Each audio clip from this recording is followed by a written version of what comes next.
Assalamualaikum warahmatullahi wabarakatuh. A'udzu billahi minasyaitonir rajim. Bismillahirrahmanirrahim. Alhamdulillahi rabbil alamin. Hamdan yuwafi ni'amahu wa yukafi mazidah. Ya Rabbana lakal hamdu kama yanbaghi li jalali wajhika wa li 'azimi sultanik. Allahumma salli ala sayyidina Muhammad wa ala ali sayyidina Muhammad. Amma ba'du fa ya ibadallah usikum wa iyaya bitaqwallah. Ittaqullaha haqqa tuqatih wa la tamutunna illa wa antum muslimun. Bismillahirrahmanirrahim. Hadis Bukhari nomor 5269. Bab yang ke-11. Babut talaqi fil iwlaki. Bab menjelaskan tentang tolak dalam keadaan marah. Wal karhi dan terpaksa. Wasakrona dan dalam keadaan mabuk.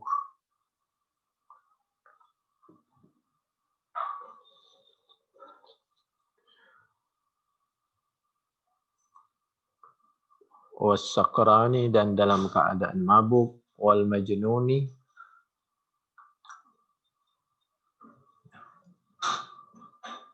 dan dalam keadaan gila. Wa amrihima dan masalah keduanya. Wal ghalat dan dalam keadaan tanpa sengaja. Wan nisyan dalam keadaan lupa. Fit talaki dalam masalah tolak. Wa syirki dalam masalah syirik. Wa ghairihi dan selainnya. Jadi dalam masalah semuanya ini, di dalam masalah at-talaqi fil ighlaqi wal karhi was sakrani wal majnuni wa amrihima wal ghalati wan nisyani fit talaqi wasyirki wa ghairihi, ini semuanya mengacu kepada sabda Nabi Muhammad sallallahu alaihi wa alihi wasallam dan kepada firman Allah Subhanahu wa taala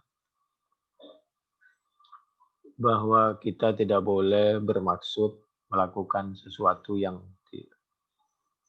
kurang baik. Tapi kalau sesuatu yang kurang baik itu keluar dari lisan kita tanpa kesengajaan, maka tidak boleh dan tidak sah dan tidak mempunyai implikasi hukum, tidak berakibat hukum. Liqaulin Nabi sallallahu alaihi wa alihi wasallam, berdasarkan sabda Nabi Muhammad sallallahu alaihi wa alihi wasallam, al-a'malu binniyah, innamal a'malu binniyah. Ini contoh hadis ketika Ahad. Contoh hadis diriwayatkan oleh Sayyidina Umar, tapi kuat meskipun dari Sayyidina Umar. Dan Sayyidina Umar ini sahabat yang bisa dipercaya dan bisa dikatakan 1000 atau 100 berbanding 1. Innamal a'malu binniyah. Segala perbuatan itu tergantung niatnya. Walikullim ri'im ma nawa. Seorang itu tergantung niatnya. Hadis Bukhari nomor pertama itu. Dan watala asy-Sya'biyu, dan membacakan siapa Imam Sya'bi berdasarkan Al-Quran surah Al-Baqarah ayat 286. A'udzu billahi minasyaitonir rajim. Bismillahirrahmanirrahim. La tu'akhidna rabbana la tu'akhidna in nasina aw akhtana. Ya Allah, mudah-mudahan Engkau tidak menghukum kami, tidak memberikan hukum dan hukuman. Hukuman itu penyiksaan, kalau hukum itu status hukum, sah tidaknya. In nasina, apabila kami melakukan suatu perbuatan yang salah karena kami lalai, aw akhtana, atau kalau tadi lalai, kalau ini karena salah. Artinya tanpa kesengajaan. Lalai atau salah, kalau tanpa kesengajaan maka insya Allah dimaafkan. Dengan demikian tolak kalau dalam keadaan marah, terpaksa, mabuk, gila, karena salah, karena lupa. Demikian juga melakukan perbuatan musyrik, mengucapkan perbuatan seperti yang pernah dilakukan oleh sahabat Ammar karena beliau miskin, dipaksa, keadaan darurat, umat Islam waktu itu masih sedikit, dipaksa untuk mengucapkan kalimat yang bisa dikatakan kalau dalam keadaan normal bisa musyrik, syirik perbuatannya, musyrik orangnya, maka itu dimaafkan. Tidak ada masalah hukum dan tidak ada masalah hukuman. Karena berdasarkan Al-Quran Surah Al-Baqarah 286 dan hadis Bukhari nomor 1, La tu'akhidna in nasina wa akhtana al-a'malu binniyah, itu semua tolak yang seperti itu, perbuatan syirik yang seperti itu tidak sah. Pernikahannya tetap dan dianggap tidak musyrik orangnya. Wa ma la yajuzu min iqraril muwaswas. Demikian juga kalau kita melakukan sesuatu perbuatan dosa, tapi sekecil apapun dosa itu harus dihindari. Apabila itu terjadi karena min iqraril muwaswasi, karena bisikan hati, maka insya Allah oleh Allah dimaafkan. Yang penting setelah itu bisikan yang sejenak itu tidak dilanjutkan atau tidak ditahan dengan pikiran yang lain, apalagi dengan dinyatakan dengan perbuatan. Karena ini berangkat dari Al-Quran surah Al-Baqarah 284. A'udzu billahi minasyaitonir rajim. Bismillahirrahmanirrahim. Wal kadhiminal ghaidh. Ali Imran 134. Orang yang baik itu orang yang bisa menahan amarah. Walillahi ma fis samawati wa ma fil ardh. Wa in tubadu ma fi anfusikum aw tukhfuhu yuhasibukum bihillah. Fayaghfiru liman yasha'u wa yu'adzibu man yasha'u. Wallahu ala kulli syai'in qadir. Al-Baqarah 284. Kekuasaan langit bumi milik Allah. Wa in tubdu ma fi anfusikum, apa saja yang dilakukan dengan terang-terangan atau autuhfuhu, atau sembunyi-sembunyi atau ada di dalam benak kita, yuhasibukum bih. Allah akan menghitung, mencatat. Jadi perbuatan dosa sekecil apapun meskipun terlintas di benak itu enggak boleh. Yuhasibukum bihillah fayaghfiru liman yasha. Allah akan memaafkan perbuatan yang setelah itu segera bertaubat bagi orang yang dikehendaki oleh Allah, wa yu'adzibu man yasha, dan Allah akan memberikan hukuman yang sangat tegas, mengadab bagi orang yang dikehendaki dan tidak bertaubat. Wallahu ala kulli syai'in qadir. Allah Maha Kuasa terhadap segala sesuatu.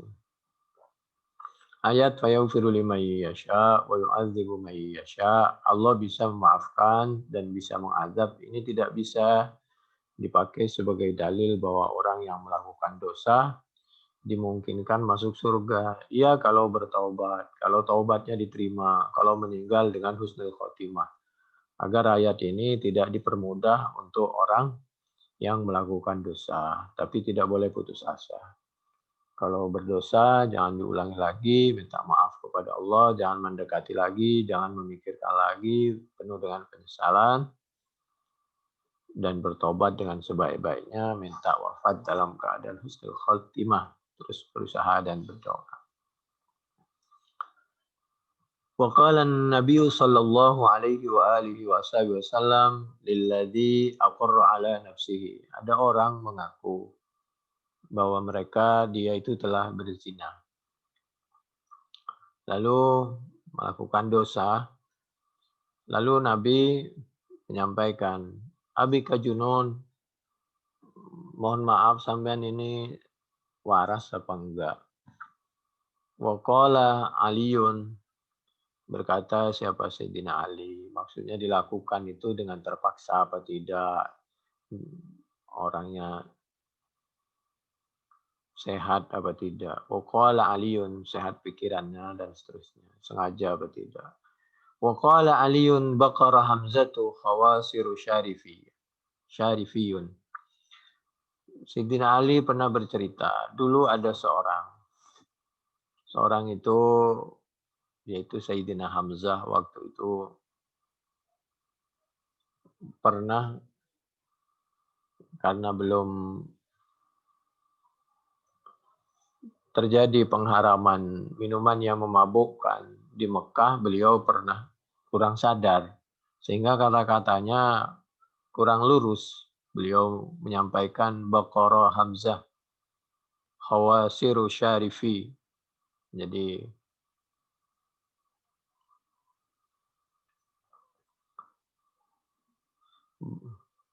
ini kata-kata yang kurang lurus sehingga Aisyaqqa Hamzah khawasiru syarifi, lambung rusuk, segala macam. Baqara itu artinya bisa syaqqa, bisa segala macam. Ketika perkataannya kurang lurus, fatafiqan Nabi sallallahu alaihi wa alihi wasallam. Bahkan pernah seperti kurang menghargai Nabi waktu itu. Ternyata begitu didekatin oleh Nabi, beliau dalam keadaan kurang sadar karena mabuk tadi. Fatafiqan Nabi sallallahu alaihi wa alihi wasallam yalumu Hamzah. Maka Nabi mulai mengingatkan siapa Nabi Hamzah kepada Sayyidina Hamzah. Faidan maka tiba-tiba ketika diingetin, ketika deketin, Hamzah tuh samil. Waktu itu Sayyidina Hamzah dalam keadaan kurang sadar, mahmaratun aina. Penglihatannya kedua matanya itu merah karena pengaruh minuman. Ini bahayanya minuman. Akibatnya berkata melakukan sesuatu yang juga kurang. Summa qala Hamzatu, kemudian setelah diingetin oleh Nabi, Sayyidina Hamzah ini malah kurang menghargai Nabi dengan mengatakan wahal antum illa abidun li abi, bukankah kalian ini semua hanya merupakan hamba bawahan, pegawai, budak ayahku.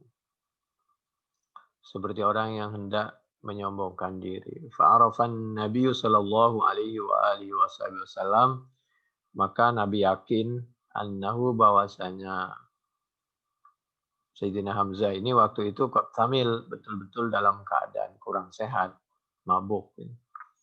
Fakharaja, kemudian Nabi menghadapi orang yang sedang dalam keadaan kurang stabil, Nabi menghindar. Ini pelajarannya. Kalau kita menemukan situasi dan kondisi orang yang sedang kurang baik, mundur saja. Maksudnya itu menghindar. Jangan melayani. Karena ketika kita melayani orang yang kurang baik, sama aja berarti kita juga kurang baik. Baik dengan kata-kata, tindakan, perbuatan. Fakharaja, maka mundur siapa Nabi, keluar, wa kharajna ma'ahu, dan kami pun keluar. Para sahabat bersama Nabi. Tidak melayani orang yang sedang lagi kurang sadar. Ini kenapa Nabi bersikap seperti itu? Ya karena Nabi mengingat Al-Quran surah Ali Imran ayat 134. Yaitu a'udzubillahi minasyaitonirrajim, bismillahirrahmanirrahim. Wal kadhimin al-ghaid. Orang yang baik itu orang yang bisa menahan al-ghaid kepada marahnya. Orang yang marah-marah itu kurang bagus. Dalam rumah tangga, kalau marah-marah melulu, itu rumah tangganya kurang bagus. Demikian juga mengolah suatu institusi, suatu negara, kalau marah-marah, itu juga kurang bagus. Lebih baik kita ini mengolah sesuatu itu seperti yang dicontohkan oleh Allah melalui Nabi-Nya Muhammad Shallallahu Alaihi Wasallam, yaitu dengan merukunkan, dengan kelemah lembutan, tegas pada waktunya, lembut pada waktunya. Wa qala Utsmanu laisa limajnunin wala li sakrana talakun. Tidak pantas limajnunin, dan itu bagi orang yang gila, kurang sehat, wala li sakrona. Kalau tadi karena ada alif lamnya, kalau ada alnya maka dia kasroh. Kalau enggak ada alif lamnya, alnya dan tidak dimudhofkan maka tetap sakron. Demikian juga bagi orang yang mabuk, tolakun maka tolak. Jadi orang yang gila dan orang yang mabuk itu tolaknya tidak sah. Artinya pernikahannya tetap sah, tolaknya tidak dianggap. Wa qala Ibnu Abbas, tolakus sakrani. Adapun tolaknya, ini ada alnya. Adapun tolaknya orang yang mabuk, wal mustaqrahi dan dipaksa, laisa bijais, itu tidak boleh. Jadi tidak sah. Oleh karena itu jangan hindari yang membuat pasangan itu marah-marah, apalagi mengatakan tolak dan lain sebagainya, cerai. Tapi kalau terpaksa harus dengan cara yang baik dan lain sebagainya. Wal mustaqra laysa bijais. Wa qala Uqbah ibnu Amir la yajuzu talaqul muwaswas. Tidak boleh tolak dengan bisikan hati atau tidak jelas. Terpaksa dalam keadaan tidak sadar. Ini berangkat dari Al-Quran surah An-Nahl ayat 106. A'udzu billahi minasyaitonir rajim. Bismillahirrahmanirrahim. Man kafara billahi min ba'di imanihi illa man ukriha wa qalbuhu mutmainnun bil iman. ولكن من شرح بالكفر صدرا فعليهم غضب ولكن من شرح بالكفر صدرا فعليهم غضب من الله ولهم عذاب عظيم. An-Nahl ayat 106. Orang melakukan kekufuran, mangkafara billah min ba'di imani illa man ukrih. Orang kalau sudah tahu kebenaran masih melakukan kekufuran, kemaksiatan, dosanya berlipat-lipat. Kecuali orang ukriha yang dipaksa. Ukuran dipaksa itu kalau nggak melakukan itu mati. Maka dalam keadaan seperti itu, maka tidak dianggap melakukan suatu pelanggaran. Illa man ukriha, kecuali orang yang dipaksa, wa qalbuhu mutmainnum bil iman, atau darurat yang luar biasa. Itu namanya terpaksa, karena al-hajatu tanzilu manzilatad darura, ad-daruratu tubihul mahdurat. Kecuali orang yang dipaksa, wa qalbuhu mutmainnum bil iman, sedang hatinya yaitu betul-betul tetap dalam keadaan keimanan. Walakin man syarha bil kufri, sedangkan orang yang melakukan maksiat atau kekufuran dengan kesenangannya, syaraha bil kufri sadran, memang dia senang, fa alaihim ghadab, maka dia akan dapat murka dari Allah, walahum adzabun azim, dan mereka berhak mendapatkan azab yang luar biasa dunia akhirat. An-Nahl 106. Wa qala Atha idza bada'a bit talaq falahu syartuhu. Tolak itu ada syaratnya. Wa qala Nafi' talaqa rajulun imra'atahu albattata. Ada seorang yang mencerai, mentolak istrinya itu sekaligus. 3 kali langsung dijadiin satu. Mungkin karena marahnya luar biasa. Katanya, in kharajat, kalau kamu memaksa keluar dari rumah, berarti terjadilah tolak 3. Faqala Ibnu Umar, kata sahabat Abdullah bin Umar, putra Sayyidina Umar radhiyallahu anhu, in kharajat faqad butitat minhu. Kalau dia sampai betul maksa keluar rumah, ya terjadilah apa yang terjadi. Wa illam takhruj falaysa bisyai'. Kalau dia enggak keluar, ya tidak berimplikasi hukum sekecil apapun. Wa qala Az-Zuhri fi man qala illam af'al kada wa kada famra'ati talikun salasan. Kata Az-Zuhri, apabila ada seorang mengatakan pada pasangannya, kalau kamu tidak melakukan ini dan itu, maka Anda terjadilah tolak 3. Yus'alu amma qala. Segala sesuatu itu harus ditanya kepada hatinya, niatnya.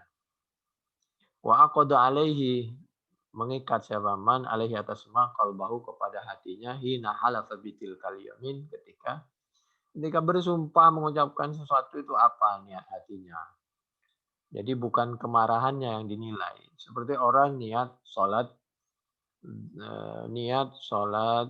misal niat sholat zuhur. Hatinya niat sholat zuhur. Tapi waktu ngomongnya, dia itu ngomong ke orang lain atau niat yang dikerasin itu sholat asar. Maka yang sah itu, jadi ngomongnya itu nggak dianggap, maka di hatinya itu yang dianggap. Tapi ini tidak boleh sebagai dalil saya melakukan maksiat, saya nyolong segala macam, tapi niatnya baik, nggak bisa. Ini supaya jadi mesti dipilah-pilah. Kalau bisa jangan pernah punya niatan melakukan yang tidak baik. Kalau betul-betul terjadi keterpaksaan tanpa kesengajaan, lalu kepreset kepada sesuatu yang tidak baik, maka mudah-mudahan Allah memaafkan. Itu maksudnya. Di antara maksudnya seperti itu. Fa in samma ajalan aradahu wa aqada alaihi qalbahu hin halafa ju'ila dzalika fi dinihi wa amanatihi.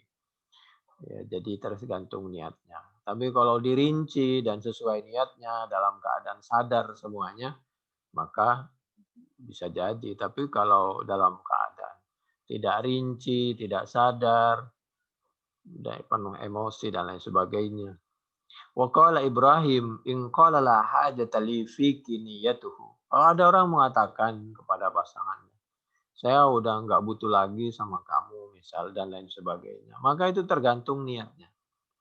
Wa talaqu kulli qaumin bilisanihim wa talaqu kulli qaumin bilisanihim.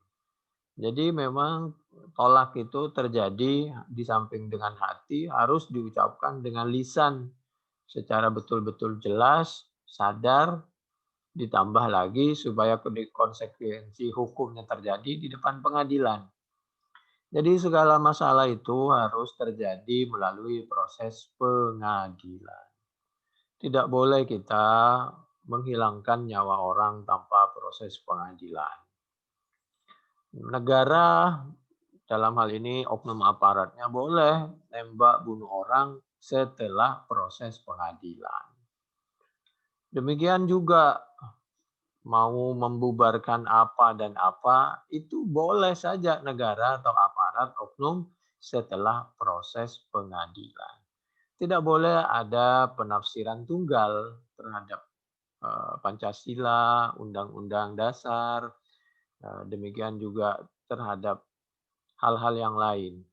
Sehingga tidak boleh kita punya anggapan orang yang berseberangan dengan kita lalu dianggap menentang suatu kekuasaan yang sah, menentang negara, menentang hukum. Semuanya itu harus melalui proses pengadilan.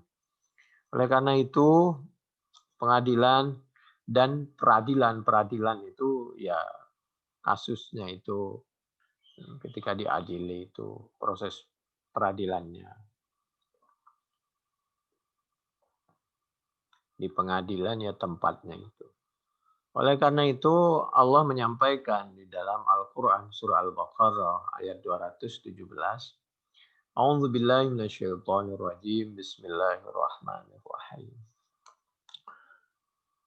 Yas'alunaka 'anil haram. Yas'alunaka 'anil syahril haram. Yas'alunaka 'anil syahril haram. Qitalin fi. Yas'alunaka 'anil syahril haram. Qitalin fi. Mereka bertanya tentang gimana kalau terjadi perlawanan di bulan haram. Karena dulu Nabi itu melawan di bulan haram. Lalu mereka mencoba mengelabui Nabi. Mengatakan Muhammad dan sahabatnya itu katanya Islam. Tapi kok mengadakan peperangan di bulan haram, dipelintir. Kenyataannya sebenarnya Nabi itu diperangin di bulan haram, lalu Nabi melawan. Coba dari zaman dulu Quran masih ada, Nabi masih di tengah-tengah mereka, itu fitnah sudah dipelintir dari zaman dulu. Dan fitnah itu yang paling mudah disebarkan itu oleh oknum pejabat.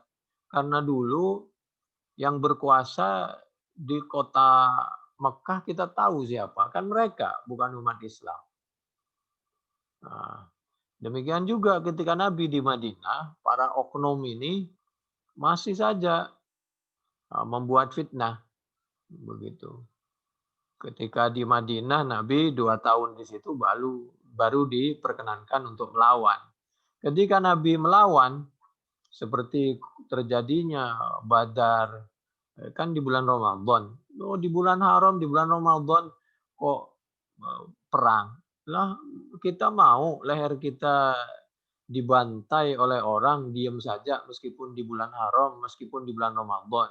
Ya kalau kita mau dibunuh orang di bulan Ramadan ya lari, kalau enggak ngelawan. Kan begitu. Tapi memang fitnah ini dipelintir dari zaman dulu. Lalu Allah menyampaikan Al-Qur'an, yas'alunaka 'anil syahril harami qitalin fi. Mereka bertanya tentang peperangan di bulan haram. Jawab, qul qitalun fihi kabir. Peperangan memang luar biasa karena dapat menghilangkan nyawa. Apalagi di bulan Ramadan, sangat tidak boleh. Apalagi di tempat suci, Mekah dan Madinah dan sekitarnya. Wasaddun an sabilillah, tapi menghalang-halangi Allah, menghalangi orang untuk mendekatkan diri kepada Allah, sehingga orang yang mau menjalankan Al-Quran dan As-Sunnah syariat Islam, lalu dituduh dengan murjifun, dengan buot, dengan menentang kekuasaan yang sah, dianggap melakukan keonaran, ya, Islam radikal itu lebih kejam dari peperangan. Wasaddun an sabilillah wa kufrum bihi. Lalu melakukan kekufuran di bulan haram, lalu melakukan kufur mengingkari kepada Allah wal masjidil haram, dan Masjidil Haram yang tadinya tidak boleh ada kemaksiatan di situ, lalu ada kemaksiatan di situ, tawaf dengan tidak pakai baju, minum minuman yang memabukkan, riba di situ, dan mohon maaf hubungan yang tanpa nikah terbuka di muka umum, pembantaian di mana-mana sesama mereka, bahkan kepada umat Islam. Nah, apalagi dilakukan di Masjidil Haram dan sekitarnya. Bahkan dulu Masjidil Haram itu pernah Ka'bah dibakar, dilempar dengan batu. Nah, kayak begitu itu lebih besar dosanya daripada peperangan. Artinya masih mending kita berperang, melawan, daripada keadaan seperti itu. Wa ikhraju ahlihi minhu, demikian juga mengusir penduduk ahli Mekah. Bagaimana orang Nabi itu kan ahli orang Mekah. Dari nenek moyangnya lahir di situ, jadi warga negara di situ, lalu diusir dari situ dengan berbagai cara, berbagai fitnah. Sampai ke Madinah Nabi mengalah. Wa ikhraju alihi minhu akbaru indallah. Itu dosanya lebih besar, mendingan melawan. Luar biasa, pemelintiran dan fitnah dari zaman dulu. Nabi difitnah seperti itu, umat Islam difitnah seperti itu. Dari zaman dulu oleh mereka. Dan biasanya fitnah seperti itu mudah diterima dan dicarikan dalil pembenaran dengan berdasarkan Quran dan hadis oleh orang yang hatinya punya kepentingan dunia dan jabatan, uang. Wal fitnatu akbaru minal qatl. Bagaimanapun fitnah seperti tadi, pemelintiran itu akbaru minal qatl, lebih besar dari pembunuhan. Jadi fitnah di situ yang dimaksud adalah wasaddun an sabilillah wa kufrum bihi wal masjidil haram wa ikhraju ahlihi minhu akbar indallah. Itu yang dimaksud fitnah. Jadi mengusir penduduk kota Mekah itu lebih besar dosanya dan masalah akibatnya, akibat hukum segala macam dari terjadinya pertumpahan, peperangan, perlawanan. Wala yazaluna yuqatilunakum. Ini juga pelajaran bahwa fitnah itu, kekerasan itu bisa datang dari individu, dari masyarakat, bahkan dari oknum pejabat, dari oknum pemerintah. Fitnah itu dari mana-mana, kekerasan, fitnah itu. Yang parah lagi kalau dari individu itu masih, tapi kalau dari oknum pejabat, oknum penguasa, oknum pemerintah, ketika dia punya kekuasaan, ini luar biasa akibatnya. Dan fitnah itu bisa datang dari ulama. Ketika beliau memakai Al-Quran dan hadis dan dipakai untuk kepentingan duniawi.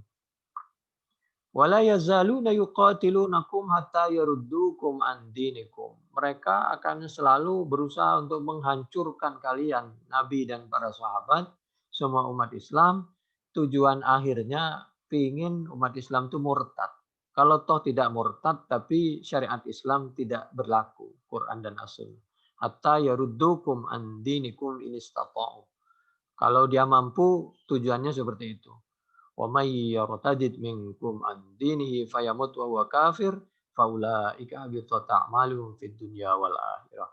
Barang siapa yang murtad bergabung dengan mereka, membiarkan kemaksiatan mereka, bahkan mencarikan dalil hukum dunia maupun dalil hukum agama untuk kepentingan mereka, dalam mati fayamut wa huwa kafir, dalam keadaan bergabung dengan mereka, membenarkan kemaksiatan mereka, mendiamkan kemaksiatan mereka, faulaika habitat a'maluhum, maka hancur segala amal-amal perbuatan mereka dunia maupun akhirat yang tadinya sudah ditata. Wa ulaika ashabun nar, mereka itulah ashabun nar, orang yang pantas menduduki neraka. Hum fiha khalidun, mereka kekal di neraka. Ini Al-Quran surah Al-Baqarah ayat 217. Ini nasihat dari Al-Quran. Ada kalanya kita itu baca maulid terus-menerus, baca Al-Quran terus-menerus, tapi kita nggak punya hati. Padahal Nabi Muhammad Shallallahu Alaihi Wasallam itu, laqad ja'akum rasulun min anfusikum azizun alaihi ma anittum harisun alaikum bil mu'minina raufur rahim. Jadi Nabi itu punya hati, punya nurani. Kalau sesama umat Islam nasibnya kurang nyaman, diperlakukan dengan zalim, mendapatkan kezaliman, maka umat Islam itu hatinya terketuk, kasihan, sayang, dan membelanya. Kita tidak punya hati bela sungkawa, enggak, malah melakukan sesuatu kezaliman yang lain. Ini kemana ya? Quran dibaca, maulid dibaca, tapi hati nurani. Ini Al-Quran surah At-Taubah surah yang ke-9 ayat yang 128 mendekati terakhir. Nabi Muhammad Shallallahu Alaihi Wasallam punya hati nurani. Semua nabi itu punya hati nurani. Ulama itu, umat Islam itu punya hati nurani. Makanya agamanya namanya Islam, merukunkan, mendamaikan.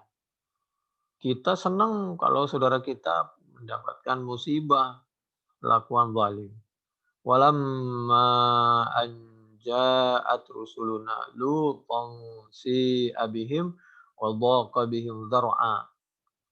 Jadi Nabi Ibrahim, Nabi Lut, semua nabi itu di detik-detik akhir umatnya mau diazab oleh Allah, sebenarnya masih sayang dan ingin menyelamatkan. Tapi mereka sendiri saja yang nggak mau. Nuraninya para nabi, para ulama itu berbicara. Jadi Kalau kita jadi Nabi Lut si abihim wa dhaqa bihim dar'a. Beliau menyesal kenapa kok nggak bisa menyelamatkan, membantu saudaranya sesama anak bangsa. Itu. Jadi jangan sampai sewaktu-waktu kita diberikan amanah titipan, dititipi uang, kekuasaan. Kalau kita dititipi suatu kekuasaan, jangan sampai besok kita seperti Fir'aun. Fir'aun itu yang pendukungnya diangkat. Meskipun salah, udah nggak digubris, nggak ada proses hukum. Tapi kalau orang lain dicari-cari, dan jangankan orang besar, Fir'aun itu anak kecil aja dibunuh. Bayi itu dibunuh. Nabi Musa lahir di tahun semua bayi laki-laki harus dibunuh. Kenapa? Fir'aun itu khawatir kekuasaannya hilang. Karena mimpi bakal ada anak yang lahir yang pada akhirnya kalau besar dapat melemahkan kekuasaan Fir'aun. Itu akibat orang terlalu cinta kepada dunia dan jabatan. Padahal kita tahu, kalau nggak jabatan yang meninggalkan kita, kita yang akan meninggalkan jabatan dan dunia itu. Itu Al-Quran surah Al-Qasas ayat 3 sampai ayat 6. A'udzubillahi minasyaitonirrajim. Bismillahirrahmanirrahim. Tasim mim. Tilka ayatul kitabil mubin. Tasim mim. Tilka ayatul kitabil mubin. Ini ayat Al-Quran yang sangat jelas dan nyata. Nyata dan jelas dulu terjadi. Mungkin ada kejadian yang akan terjadi yang hampir sama. Natlu alaika min nabi Musa. Kami sampaikan tentang ceritanya Nabi Musa. Kenapa kok nggak langsung aja hukum hitam putih? Kok diajak cerita? Karena manusia diberi akal supaya akalnya mudah menerima dan diajak berpikir. Natlu alaika min nabi Musa wa Fir'aun. Coba perhatikan gimana kasusnya Musa dan Fir'aun.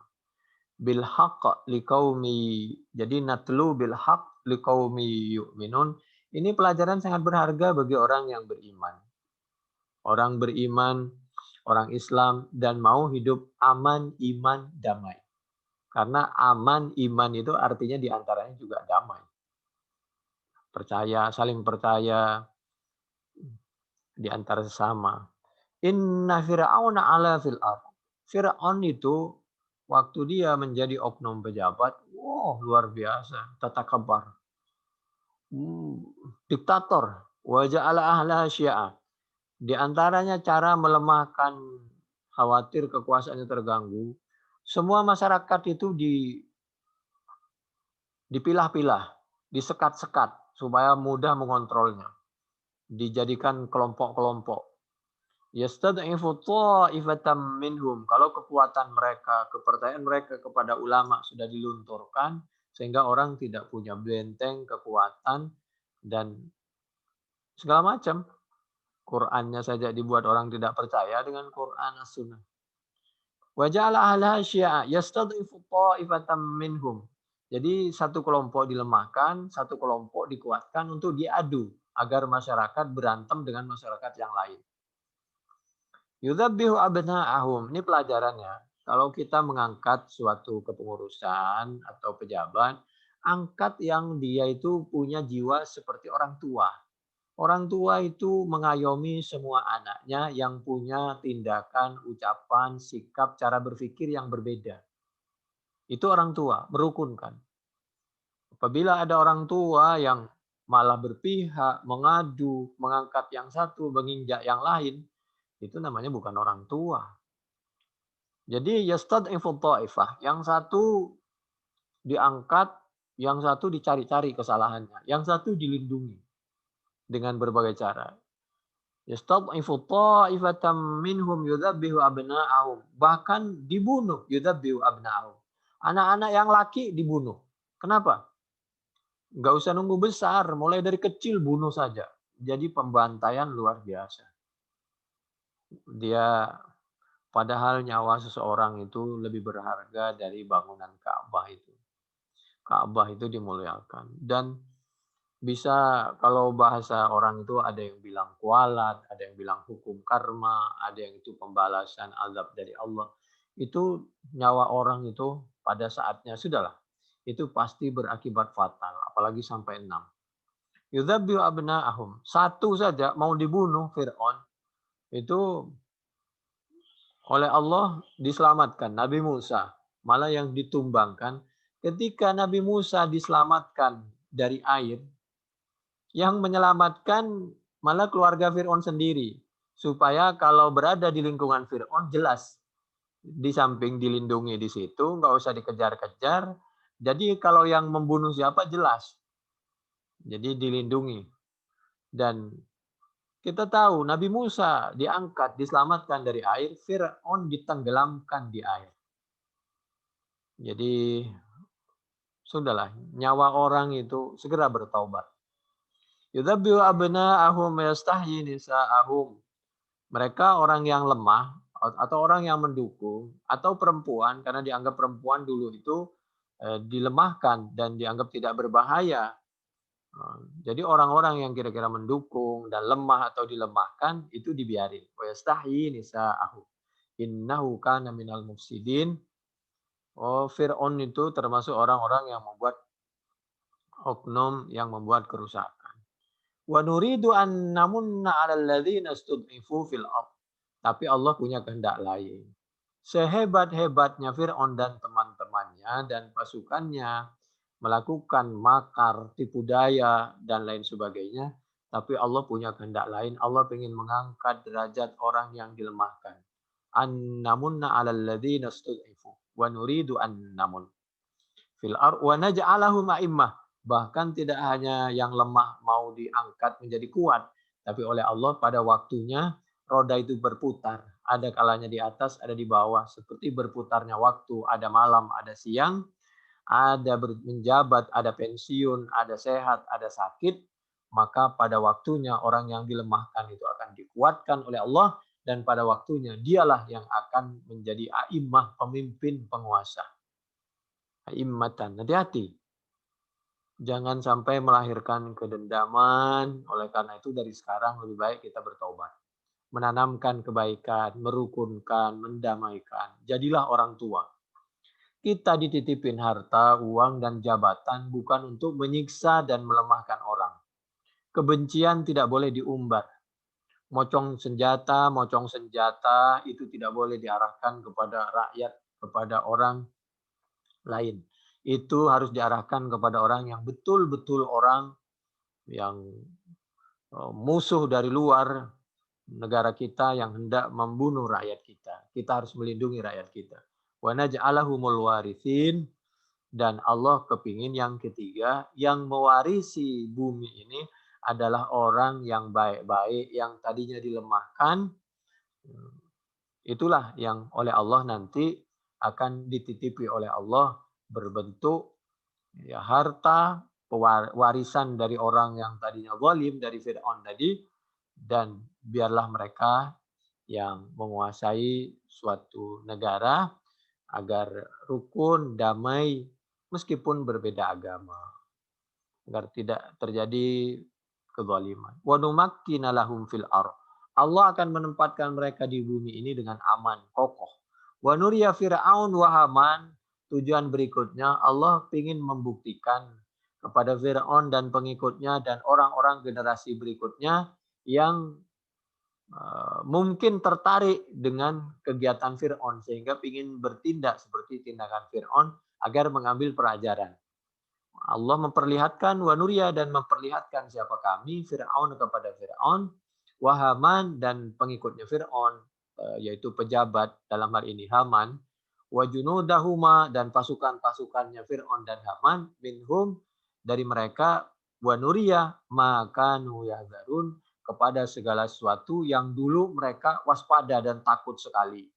Uang dan jabatannya diambil orang sehingga mereka takut, wajar, nggak ada masalah. Kalau memang masih waktunya menjabat aja. tapi jangan dipakai dengan cara menindas orang, mendolimi orang, apalagi membunuh orang. Itu yang dimaksud diantaranya wanuria maka nu yahzarun. Dibuktikan oleh Allah apa yang dulu ditakutkan di dalam benak kalian. Ini Al-Quran surah Al-Qasas, surah yang ke-28, ayat 1 sampai 6.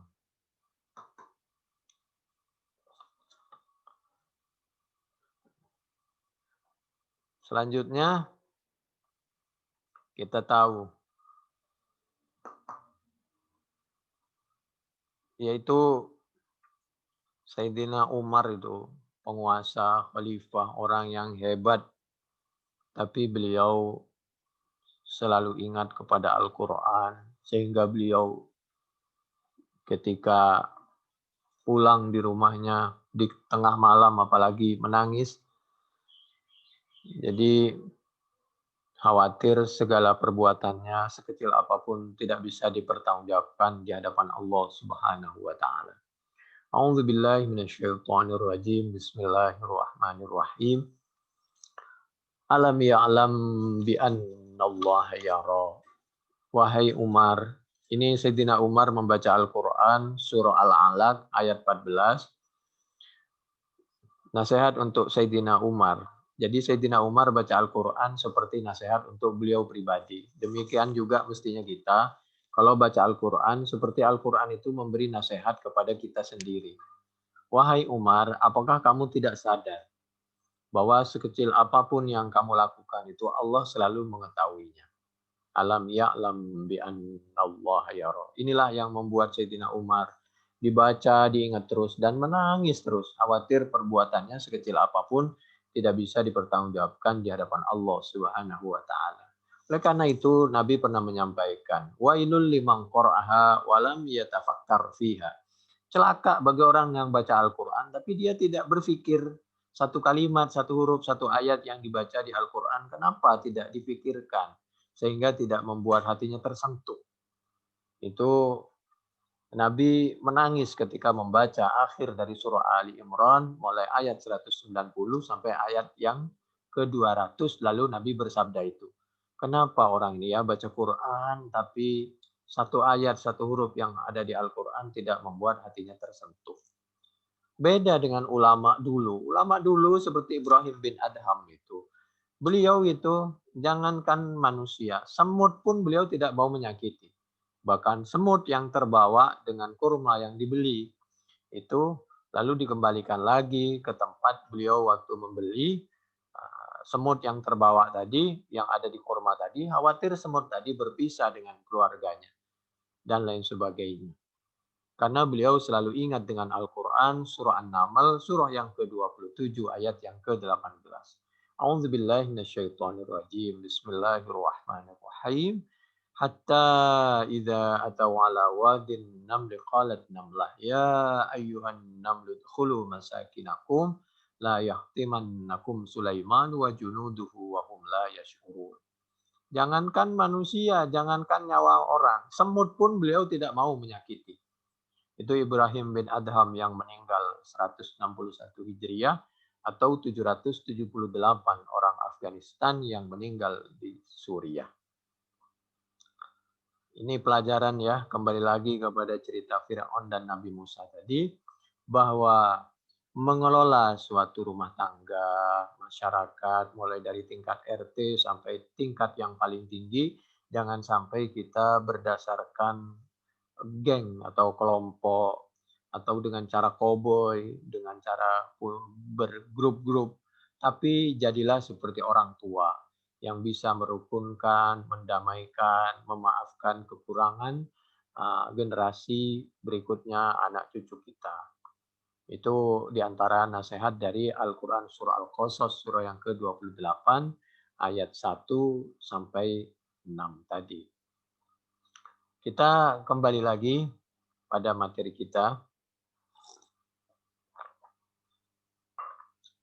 yaitu bahwa segala sesuatu termasuk tolak itu harus melalui proses pengadilan.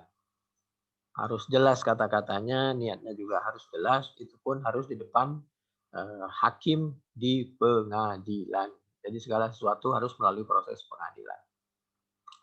Wa qala Qatadah. Jadi pelajaran supaya tidak ada tafsir tunggal.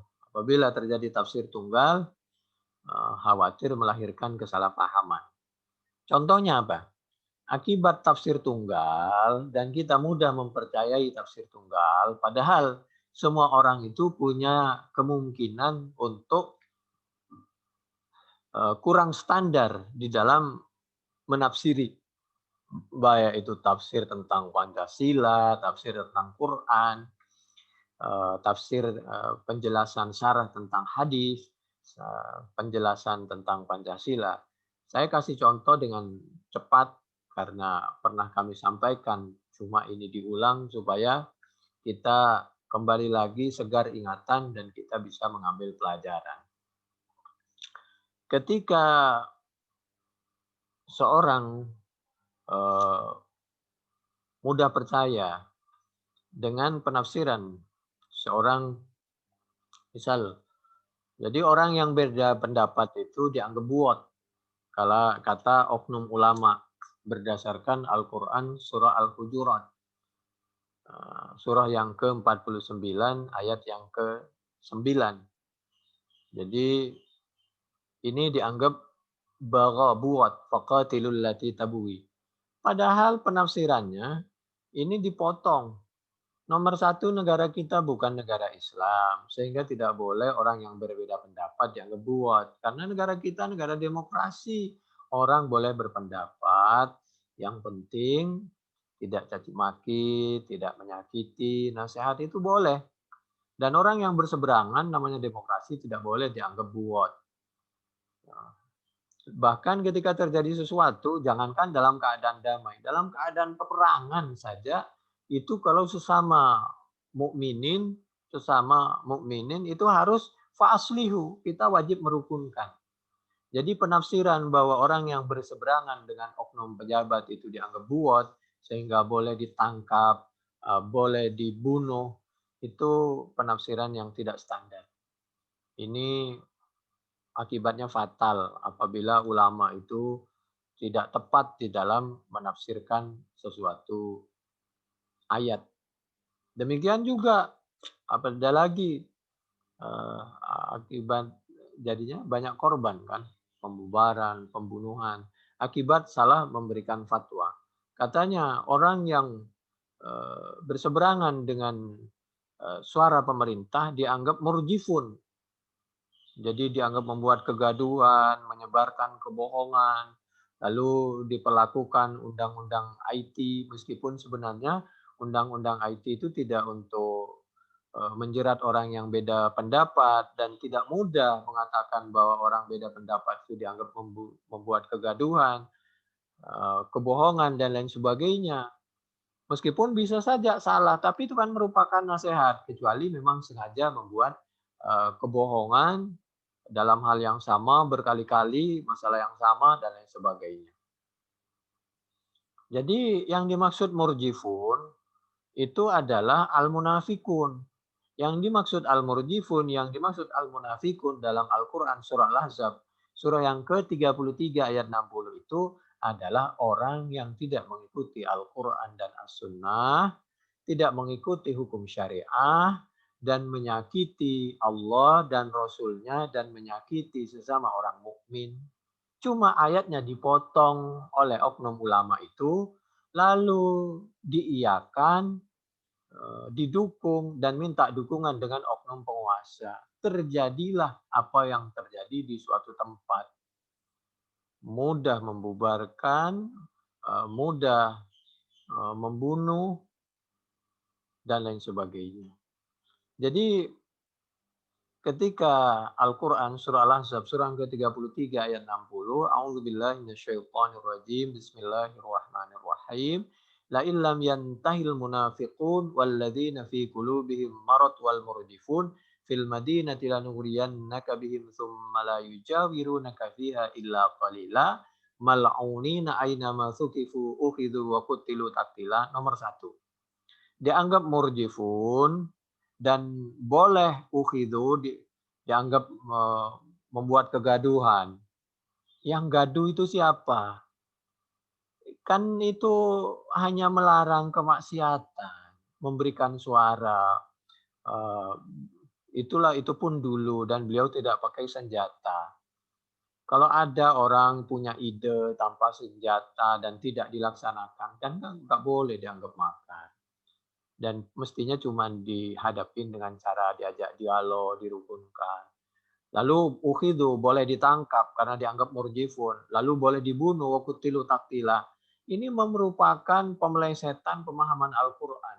Melenceng pemahamannya. Padahal yang dianggap murjifun adalah al-munafikun. La'ilam yantahil munafikun. Yang dianggap al-munafikun adalah alladzina yu'dzunallaha wa rasulah. Itu di ayat sebelumnya, Al-Ahzab ayat 57. Jadi 60-61 itu satu rangkai dengan Al-Ahzab 57-58 ayat sebelumnya. Nggak bisa dipotong-potong.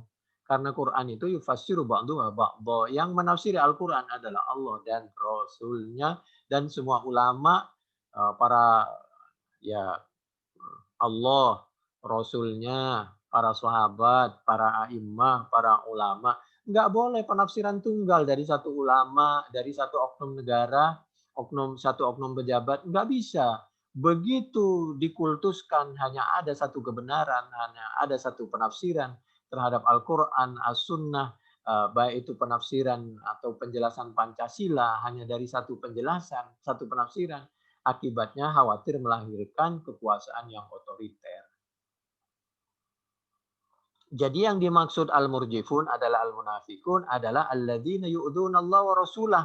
Orang yang menyakiti Allah dan Rasulnya. Orang yang menyakiti Allah dan Rasulnya adalah orang yang tidak menjalankan syariat Al-Quran dan As-Sunnah. Itulah yang la'anahumullah, dilaknat oleh Allah kapan? Di dunia wal akhirah, dunia akhirat. Bahkan wa'addalahum azaban wa'addalahum adzabam muhina, dan sudah disiapkan oleh Allah dunia akhirat. Ini yang dimaksud hukum karma dan kualat dunia akhirat dengan siksaan yang sangat menghinakan. Tinggal nunggu waktu. Orang yang menanam sesuatu keburukan, panen keburukan. Menanam kekerasan, melahirkan. Tinggal nunggu kekerasan yang akan tiba hukuman kepada kita. Tinggal nanti lihat siapa yang berkuasa. Dan kita tidak ingin seperti itu.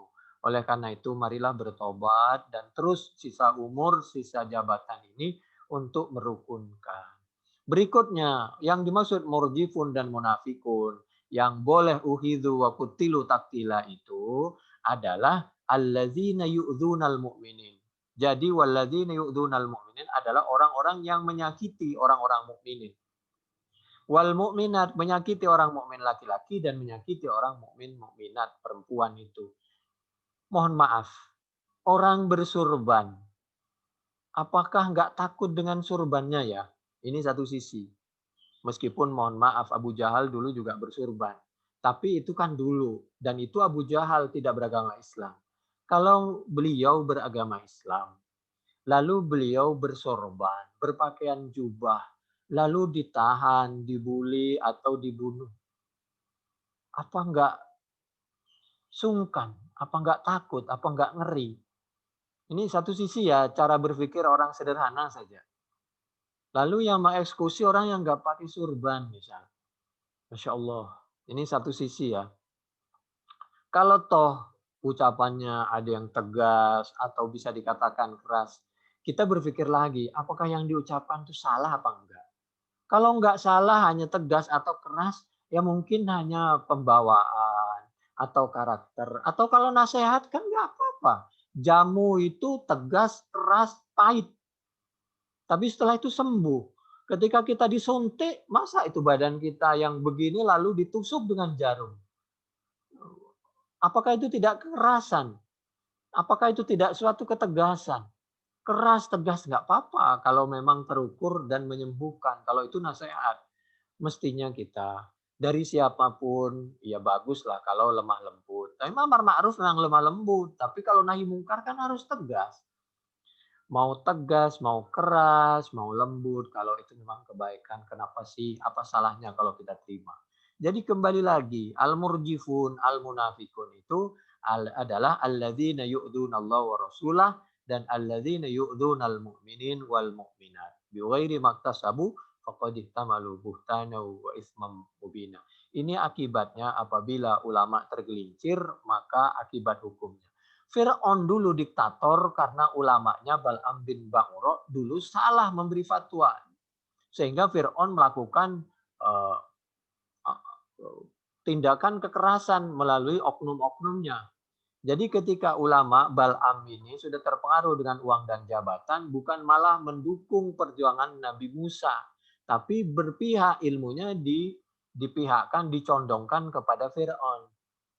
Itu akibat uang dan jabatan. Bal'am bin Ba'ura tahu sebenarnya kalau sikapnya itu salah, mestinya untuk mendukung kebenaran.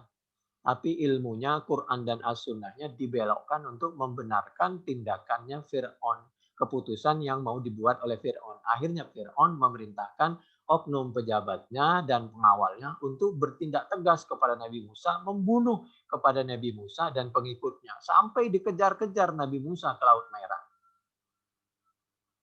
Itulah. Kalau ulama salah memberikan penafsiran Al-Quran dan As-Sunnah, akibatnya fatal. Ini juga banyak hal-hal yang lain. Seperti ketika orang itu, siapapun yang membunuh sesama anak bangsa, termasuk umat Islam, maka belum tentu di neraka. Ya, tapi juga belum tentu di surga juga kalau begitu. Akibatnya fatwa seperti itu diikutin, akhirnya mudah membunuh orang. Lalu berdasarkan Wahsy katanya. Wahsy itu kan habis membunuh orang yang terbaik, Sayyidina Hamzah, waktu Uhud, keluarga Nabi, lagi pamannya Nabi, orang terbaik, sahabat Nabi terbaik, buktinya kan masuk surga. Wahsy setelah itu bertaubat, taubatnya diterima. Dan waktu itu Wahsy membuktikan pertobatannya dengan mengeksekusi orang yang mengaku Nabi. Jadi setiap kemungkaran setelah Wahsy masuk Islam, taubat sadar, setiap kemungkaran diberantas oleh Wahsy. Sebagaimana dulu dia memberantas kebaikan. Itu Wahsy. Makanya diterima oleh Allah taubatnya. Tapi kalau kita kan belum tentu. Tentu taubat, belum tentu mati husnul khotimah, belum tentu taubatnya diterima, belum tentu seperti Wahsy. Tapi jangan sampai kita seperti Wahsy. Karena kita harus bertindak, biarkan yang bertindak hukum itu oknum pejabat yang punya kekuatan. Tapi begitulah Wahsy. Jadi jangan kita terpengaruh dengan fatwanya seorang, orang membunuh orang itu belum tentu neraka. Iya kalau tobatnya diterima, kalau bertobat, kalau husnul khotimah. Ingat, orang yang terbiasa mendalimi orang, biasanya kalau nggak segera bertobat dan membuktikan tobatnya akan mati sesuai dengan hobinya. Yuthabbitullah, a'udzubillahi minasyaitonirrajim, bismillahirrahmanirrahim. Yuthabbitullahu alladhina amanu bil qawli tsabiti fil hayati dunya wa fil akhirah. Allah akan membiarkan orang mati sesuai kesukaannya. Hati-hati, suka memberikan fatwa, mempelesetkan Al-Quran dan As-Sunnah untuk mendukung kezaliman. Hati-hati, khawatir kita mati dalam keadaan memberi fatwa seperti itu. Oknum pejabat juga jangan mau kita diperalat menjadi orang yang mengeksekusi hanya karena perbedaan pendapat. Belum tentu terlaksana, itu kan kezaliman. Hukum itu ditindakkan setelah terlaksana. Kalau sebelum mendingan diantisipasi, lalu dirukunkan. Mari kita saling bertobat. Sekecil apapun perbuatan dosa, itu dosa dan tercatat. Itulah Al-Quran mengabadikan di dalam paling tidak Al-Baqarah surah yang kedua ayat 284. A'udzubillahi minasyaitonirrajim. Bismillahirrahmanirrahim. Lillahi ma fis samawati wa ma fil ard wa in tubdu ma fi anfusikum aw tukhfuhu yuhasibukum bihillah fayaghfiru liman yasha wa yu'adzibu man yasha wallahu ala kulli syai'in qadir. Jadi marilah kita bertaubat. Semuanya di dalam level apa saja ada orang baik, ada oknum yang ketepatan mungkin masih perlu menambah kebaikannya. Di masyarakat ada orang yang baik, ada orang yang salah, oknum yang salah. Di kepolisian banyak orang yang baik, mungkin ada oknum yang perlu ditingkatkan kebaikannya. Di tentara juga begitu, di pejabat juga begitu, di penguasa juga begitu.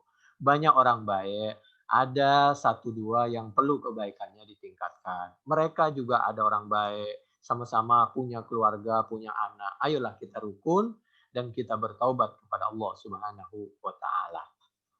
Jangan dilanjutkan permusuhan, dendam dan lain sebagainya. Selanjutnya yaitu lanjut kepada materi kita. Wa qala Qatadatu, idza qala idza hamalti fa anti taliq salatan yaushaha inda kulli tuhrin marratan fa in istabana hamluha faqad banat minhu. Apapun yang dilakukan harus tergantung lisannya dan niatnya dan prosesnya jelas di depan pengadilan. Kenapa depan pengadilan? Nabi dulu itu seorang nabi dan seorang hakim. Setiap masalah itu dihadapkan, diadukan kepada nabi. Jadi tidak boleh tolak itu dengan semena-mena untuk menghancurkan masa depan, harga diri, kaum perempuan atau satunya, atau kaum laki-laki dan lain sebagainya. Jadi segala sesuatu itu harus di depan pengadilan. Karena Nabi itu dulu juga hakim. Nabi itu pengadilannya di mana dulu? Nabi di mana-mana, di masjid biasanya. Habis sholat, Nabi memberikan fatwa, lalu sahabat bertanya segala sesuatu. Karena lembaga pengadilan itu adanya setelah zaman Sayyidina Umar. Tapi peradilannya, proses hukumnya dari awal, dari zaman dulu, itu sudah ada. Apalagi zaman Nabi sudah ada Al-Quran. Mulai dari Iqra dan seterusnya. A'udzubillahi minasyaitonirrajim. Gak pernah ada kekosongan hukum di dalam Islam.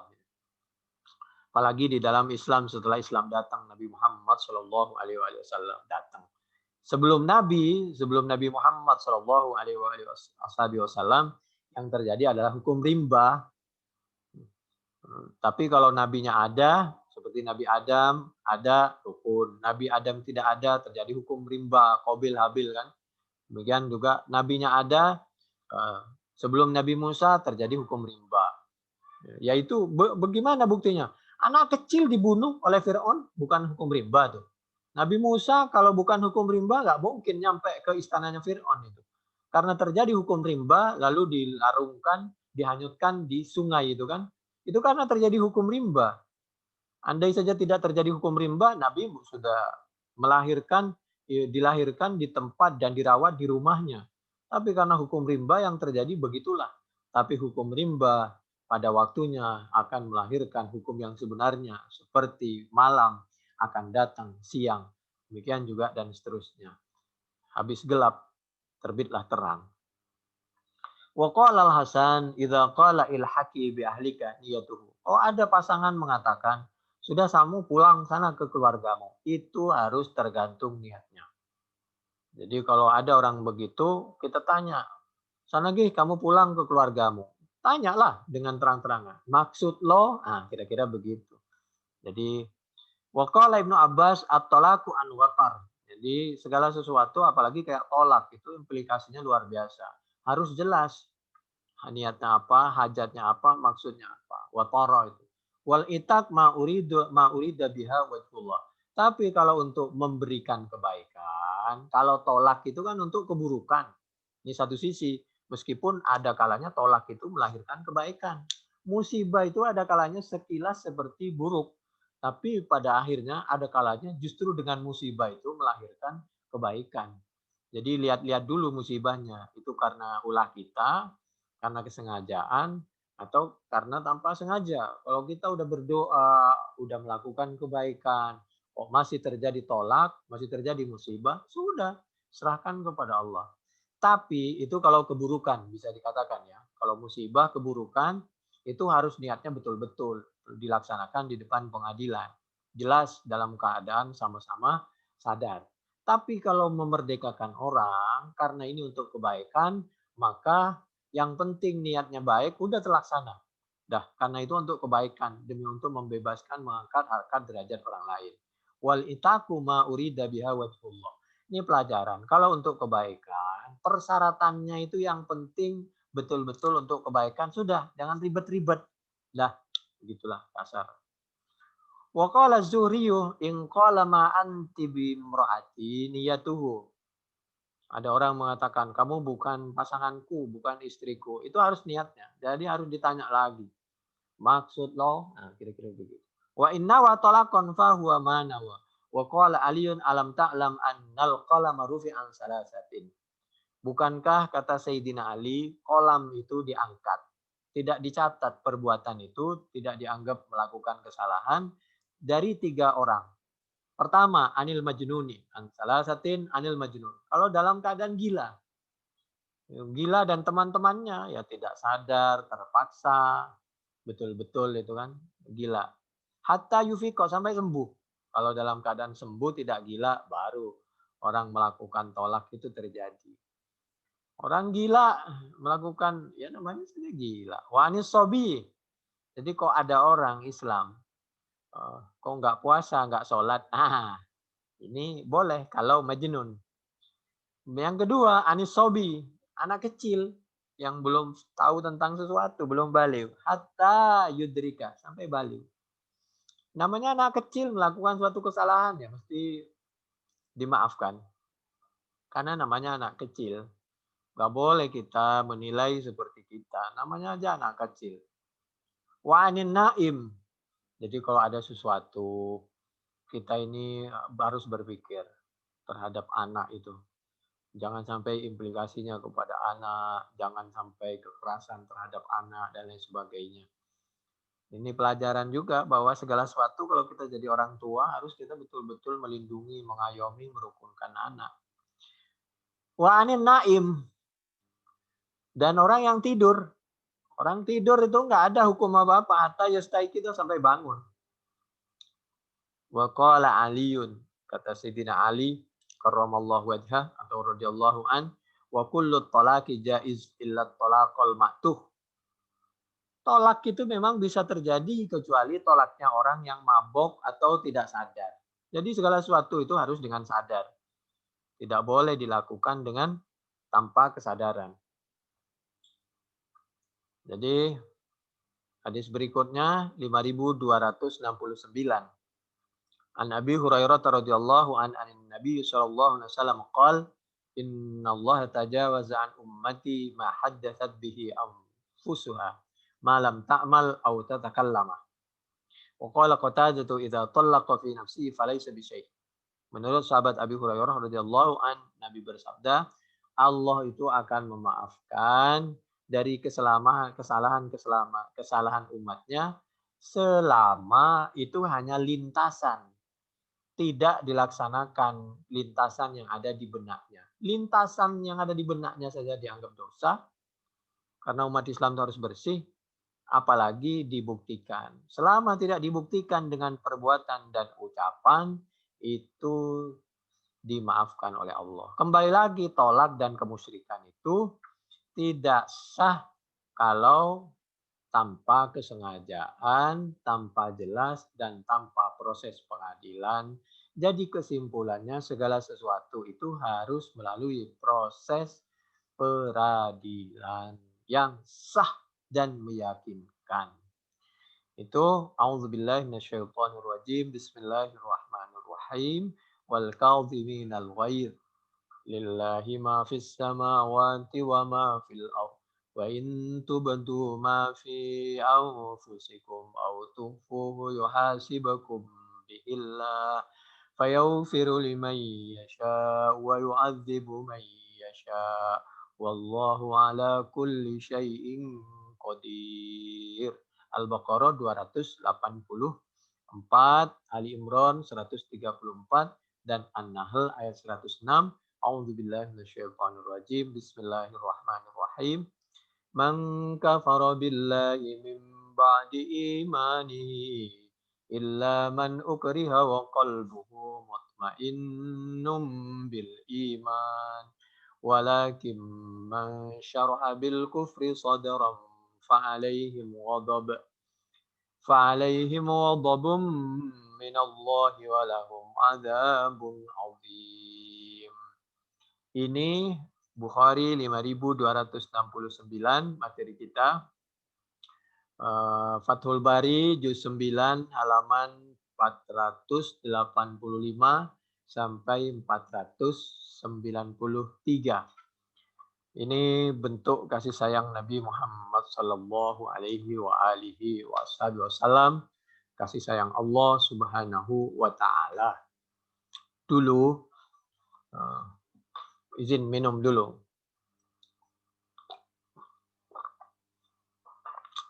Dulu ada orang punya anggapan bahwa perempuan itu nomor sekian.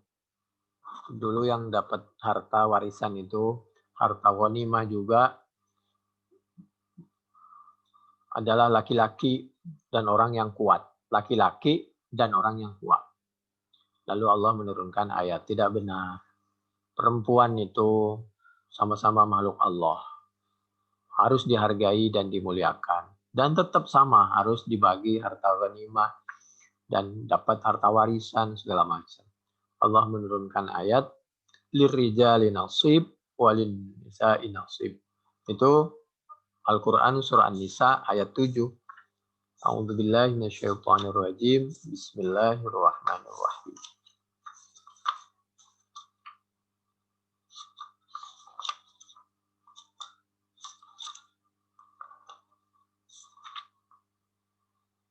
Bismillahirrahmanirrahim.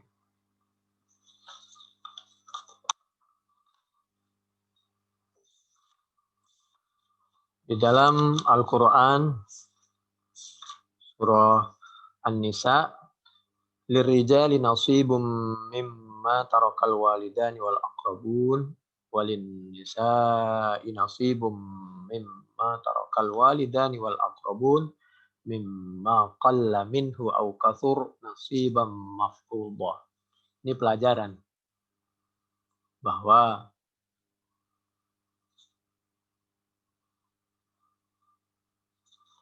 laki-laki dan perempuan itu punya bagian dan hak yang sama. Surah An-Nisa ayat 7. Pembelaan Al-Quran itu luar biasa. Kasih sayang Nabi itu luar biasa.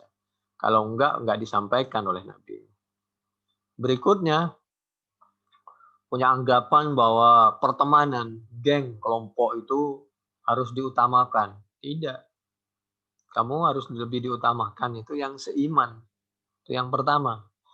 Jadi jangan oleh karena itu mengolah sesuatu itu kan nggak boleh berdasarkan geng, kelompok, atau apa.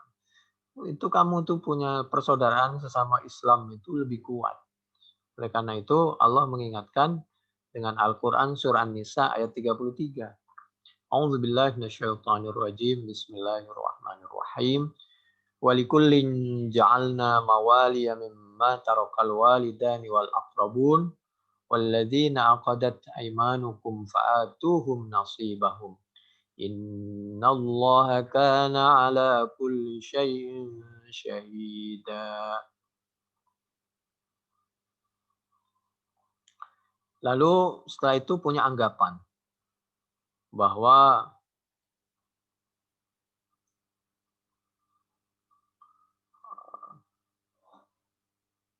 orang yang dekat banget dengan kita, satu organisasi, satu kegiatan, satu jamaah, segala macam, sama-sama dalam baik hijrah dan lain sebagainya. Lalu Allah mengingatkan, kalau soal ghanimah dan soal harta waris, itu yang lebih diutamakan itu bukan tentang pertemanan, tapi meskipun sama-sama agama, tapi masalah keluarga dulu.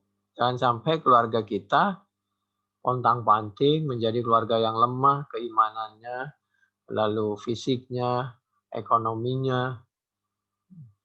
Jadi yang diutamakan keluarga dulu. Baru setelah itu keluar begitu. Allah menurunkan Al-Quran surah Al-Anfal ayat 75 agar sikap kita tidak terjerumus kepada anggapan yang kurang pas, pemahaman yang kurang pas, sehingga oleh Allah diantisipasi dengan menurunkan Al-Quran surah Al-Anfal ayat 75. A'udzubillahi minasyaitonirrajim. Bismillahirrahmanirrahim. wa ulul arhami ba'duhum aula bi ba'din fi kitabillah innallaha bikulli syai'in alim. Al-Anfal ayat 75. Penjelasan seperti ini ada di dalam tafsir Al-Qurtubi, yaitu juz 5 halaman 77 di sebelah kiri di tengah. Ini bagaimana kasih sayang Allah dan Nabi-Nya. Dulu Nabi itu kan hakim ya, sayang kepada semuanya. Ada orang mau nikah. Mau nikah itu nanya sama Nabi. Dulu itu begitu juga. Mau apa itu nanya kepada ulama. Sekarang orang biasa ditanamkan benci kepada ulama tertentu. Dan yang menanamkan itu sesama ulama. Masya Allah. Minta perlindungan hukum kepada oknum pejabat. Mestinya kita mengajarkan untuk saling cinta dan saling menghargai. Siapapun ulamanya dari kelompok jamaah apapun, kita hargai, kita hormati, kita muliakan, kita rukunkan. Begitu mestinya. Ulama itu bukan mengajari kebencian kepada kelompok yang lain. Mestinya kita ngajarin kepada pengikut kita untuk saling memuliakan, apalagi sama umat Islam, sesama anak bangsa, sesama makhluk, sesama hambanya Allah.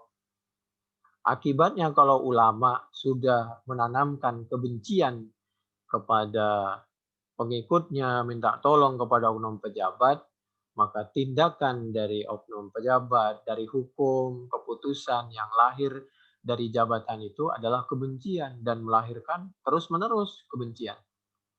Dulu orang mau nikah nanya sama Nabi. Inna Muawiyata ibnu Abi Sufyan wa Aba Jaham khotobani. Karena tasniya, khotobah satu, khotobah dua orang. Nabi, Muawiyah bin Abi Sufyan, satu. Yang kedua, Aba Jaham. Dia itu melamar kami. Mana menurut Nabi yang lamarannya kami terima? Coba tuh, zaman dulu begitu konsultasi ke ulama. Ulama yang benar. Faqala Rasulullah Shallallahu Alaihi Wasallam. Nabi itu tidak bermaksud memprovokasi karena menyampaikan hukum yang sebenarnya, mendudukkan masalah yang sebenarnya. Jadi tidak dituduh macam-macam. Kalau ulama yang ahli, orang yang ahli di bidang masing-masing, bidang hukum, bidang ketatanegaraan, ya harus bicara apa adanya. Tidak dengan kebencian, tapi disampaikan secara ilmiah apa adanya. Dan kita tidak mudah menuduh orang yang berbeda dengan kita, itu lalu kita anggap bahwa itu menyebarkan kebohongan.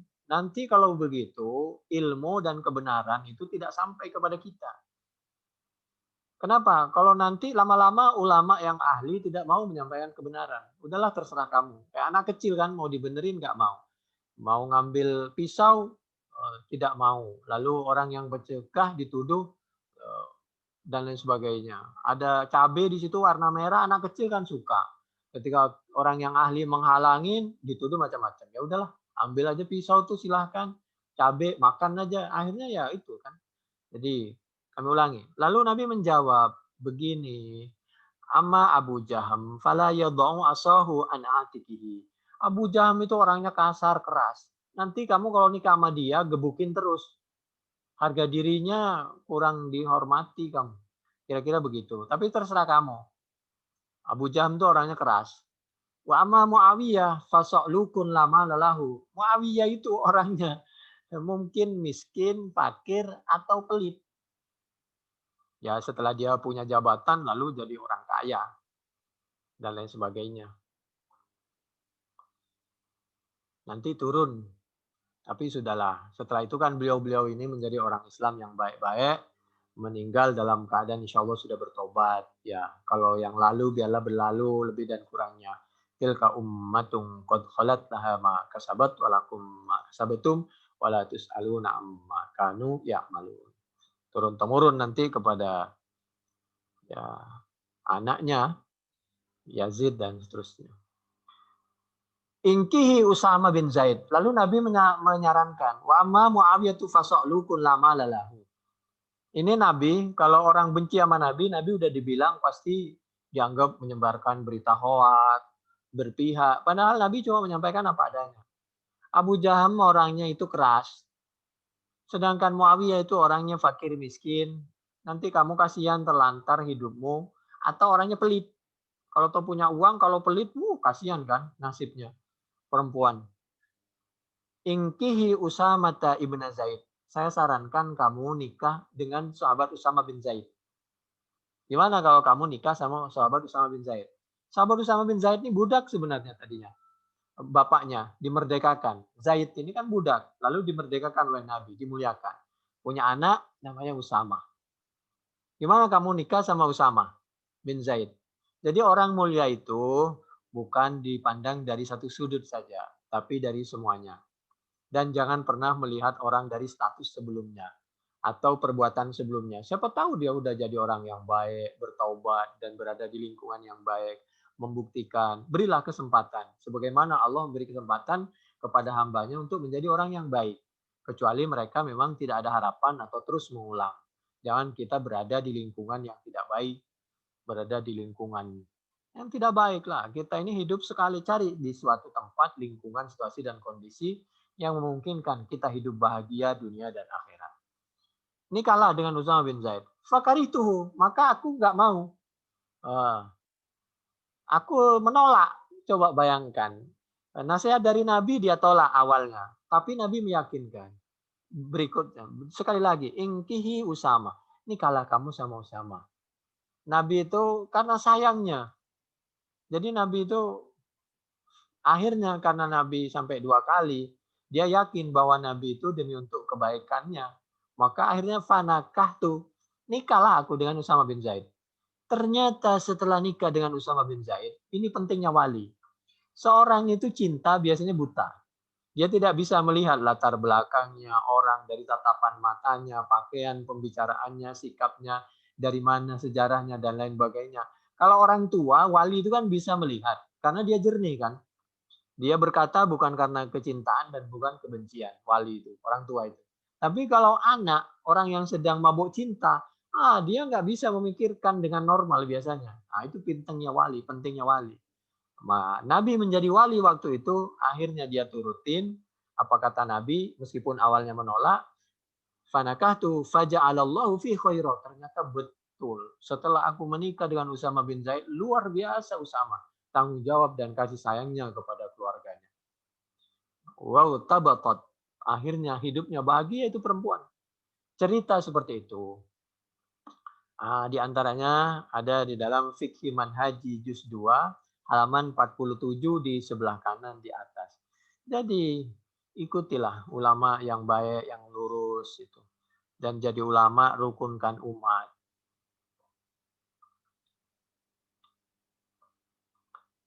Anna Usama, ada cerita lain. Anna Umma Sulamah, Anna Umma Salamah radhiyallahu anha ista'danat Rasulullah fil hijamah. Fa'amara Nabi sallallahu alaihi wasallam Abu Thaibah ayyajma'aha. Ayyahjamaha. Falirrajuli mudawamatul mar'ati idza kanat darurah tutallabu dzalika wa lam tujad imra'atun tu'alijuha wa kadzalika lil mar'ati mudawatur rajul idza lam yujad rajulun yu'alijuhu.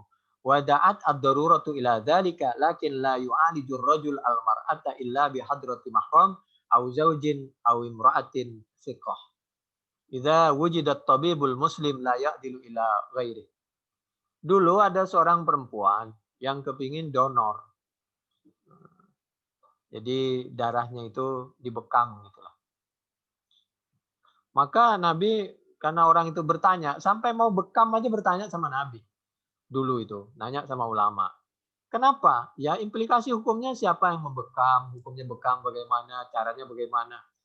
Lalu Nabi ada, yaitu di situ Abu Taibah. Tapi laki, Nabi menyampaikan, karena nggak ada perempuan, belum ada, dan dalam keadaan darurat, ya sudahlah. Tentu dalam kasus-kasus tertentu, cara-cara tertentu, keadaan tertentu, dan disaksikan oleh keluarganya, oleh suaminya. Ini Nabi, umat sangat sayang kepada Nabi, Nabi sangat sayang pada umatnya. Sama dengan orang melahirkan. Perempuan itu kalau ada dokter perempuan, cari yang perempuan. Kalau ada yang muslimah, cari yang muslimah melahirkan.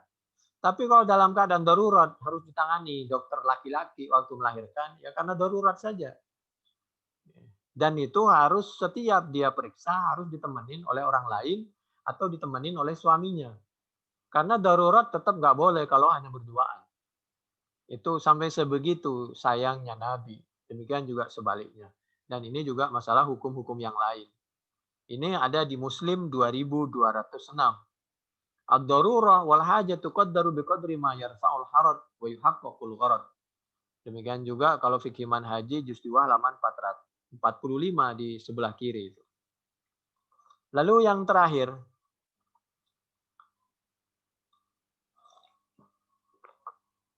Bismillahirrahmanirrahim. Ada kasus, yaitu menurut sahabat Abi Bakrah, beliau itu kan rajin sholat jamaah. Annahu intaha ilan Nabi sallallahu alaihi wasallam wa huwa raqi. Ternyata waktu itu Nabi sedang ruku sholat. Karena dia khawatir ketinggalan satu rakaat dengan Nabi, maka beliau sebelum sampai di shaf dekat tapi belum sampai, maka langsung ikut ruku qabla ayyasila ila shaffi. Fadzakara dzalika an-nabiy sallallahu alaihi wasallam. Setelah selesai salat, melaporkanlah siapa Abi Bakrah kepada Nabi Muhammad sallallahu alaihi wasallam tentang kasus beliau sendiri. Faqala, maka menjawab siapa Nabi. Apa jawaban Nabi? Nabi tidak mengutuknya, Nabi tidak menyalahkannya, tapi Nabi niat ketulusan kebaikan. Apa sebenarnya di balik itu dia melakukan itu? Jangan mudah kita menilai seorang dari zahirnya. Ini satu sisi, tapi di sisi yang lain kita juga menilai seorang dari zahirnya karena khawatir kalau kita memaksakan dalamnya. Yang penting orang itu luarnya sudah baik, jangan kita dipaksakan dalamnya harus baik satu sisi. Tapi jangan dipakai juga dalil seperti ini untuk kita membenarkan sesuatu kemaksiatan. Jadi suatu kemaksiatan meskipun ya maksiat tapi kan hatinya beda. Maksiat ya maksiat.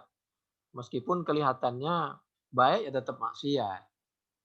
Jadi jangan diubek-ubek, hati-hati. Karena penafsiran itu banyak. Penafsiran ada dengan tasawuf, ada penafsiran dengan sorof, dengan nahu, ada dengan Al-Quran, dengan ayat, dengan as-sunnah, ada penafsiran dengan hadis. Jadi silahkan, ya semuanya disesuaikan bagaimana dengan kehendak Allah dan yang dicontohkan oleh Nabi Muhammad SAW. Faqalan Nabi, maka Nabi menyampaikan, zadakallahu irsan. Nabi menyanjung, luar biasa niat baik kamu. Allah pasti bangga dengan niat baik kamu. Ini satu sisi. Tapi di sisi yang lain Nabi mengingatkan, walan ta'ud wala ta'ud. Tapi di lain waktu nggak usah begitu, biasa aja. Karena Allah pasti mencatat kebaikan kamu. Lakukan apa saja menurut kemampuannya dengan tenang.